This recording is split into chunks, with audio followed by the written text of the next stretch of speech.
રસ્તા પર ભરાયા પાણી, વાહનો અટવાયા છે, ઘણી ફ્લાઇટ્સને અસર થઈ રહી છે।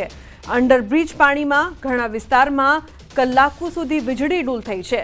તો દિલ્હી એનસીઆરમાં વરસાદે તબાહી મચાવી છે। પાણી ભરાવાના કારણે ઘણા વાહનો ડૂબવાના બનાવો બન્યા છે। તો ફ્લાઇટ્સને પણ અસર પહોંચી છે, સાથે ઘણા કલાકો સુધી વીજળી ડૂલ થઈ છે।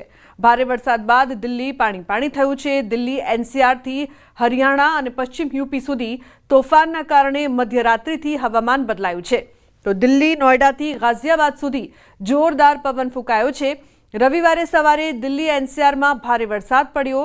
તો હવામાન વિભાગના જણાવ્યા અનુસાર પવન લગભગ 60 કિલોમીટર પ્રતિ કલાકની ઝડપે ફૂંકાયો છે। તેનાથી હવામાનમાં ઠંડક આવી છે, પરંતુ લોકોની મુશ્કેલી પણ વધી ગઈ છે।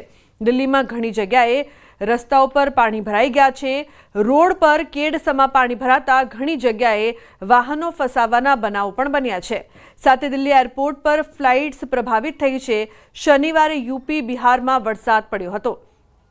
તો દિલ્હીમાં ગઈકાલે રાત્રે પડેલા વરસાદ પછી બધે પાણી ભરાઈ ગયા છે। વરસાદ પછી દિલ્હીના આઈટીઓ ખાતે પાણી ભરાઈ ગયા છે। અહીં વાહનો અટવાયા છે, વાહનોની ગતિ બંધ થઈ ગઈ છે। લોકો માટે ચાલવું પણ મુશ્કેલ બની ગયું છે। ધોલા કુઆનમાં પણ આવી જ સ્થિતિ જોવા મળી રહી છે। ભારે વરસાદના કારણે મિન્ટો બ્રિજ પાસે પાણી ભરાઈ ગયું હતું। પાણી ભરાઈ જવાથી એક કાર ડૂબી ગઈ હતી। તે જ સમયે દિલ્હી એનસીઆરમાં હવાઈ ટ્રાફિક પર હવામાનની અસર જોવા મળી રહી છે। હાલમાં દિલ્હીમાં લગભગ 49 ફ્લાઇટ્સ મોડી પડી છે। તે જ સમયે 20 ફ્લાઇટ્સને ડાયવર્ટ કરીને અન્ય એરપોર્ટ પર લેન્ડ કરવામાં આવી છે। તો ખાનપુર સંગમ વિહાર વિસ્તારથી મોતીબાગ સુધી પાણી ભરાઈ ગયા છે, જેના કારણે લોકોને ઘણી મુશ્કેલીઓનો સામનો પણ કરવો પડી રહ્યો છે।